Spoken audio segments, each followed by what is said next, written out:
Tinanggal ng Spurs ang makasaysayang sunod-sunod na pagkatalo sa pamamagitan ng blown-out na panalo laban sa Lakers. Hindi nakagawa ng dalawang panalo ang Lakers sa maraming laro laban sa Spurs dahil pinutol ng San Antonio Spurs ang kanilang 18 sunod na pagkatalo noong Biyernes. Mababa ang tatlong starters at muling nag-short-handed ngayong season.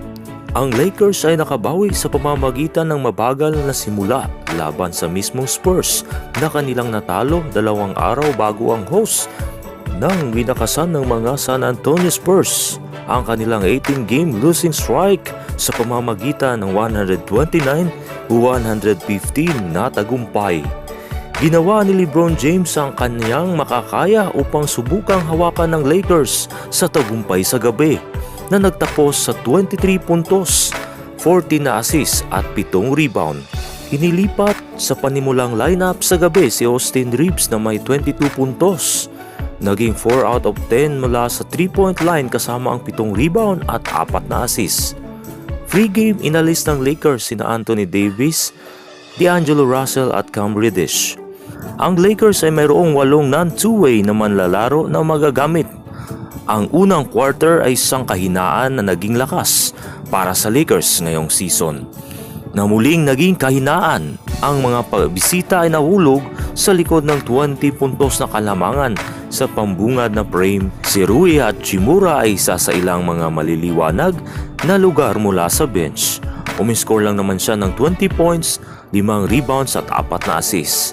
Sa pagtatapos noong unang quarter, ang Spurs ay nag-shooting ng 116-25 mula sa field, 6 out of 11 mula sa 3-point line at meron din itong 7 second chance points. Sa pagitan ng fourth quarter noong Biyernes at unang quarter noong Lunes, umiscore ang San Antonio Spurs ng 87 puntos sa nakaraang dalawang yugto laban sa Lakers. Ang mga pinalampas sa pagkakataon ay hindi nakuha ang mga shot na nagpatuloy sa pananalasa ng Lakers sa opensiba na nagpahirap sa pag-akyat sa labanan. Sa pagtatanggol, tinangka ni Darvin Ham ang isang zone defense sa ilang pagkakataon na nabigong gumawa ng malaki upang hadlangan ang mga hosts na San Antonio Spurs. Ang run ay umakyat sa 14-2 kasunod ng isang free throw ni LeBron James. Ngunit mabilis na binawi ng Spurs ang halos lahat ng gawain iyon sa pamamagitan ng layup ng isang-isa upang itulat ang margin pabalik sa 12 puntos. Back-to-back 3 points mula kay LeBron at muli silang hinila ni Prince pabalik dito. Sa likod ni LeBron James na nagpatuloy sa pagkuha ng mga shoots.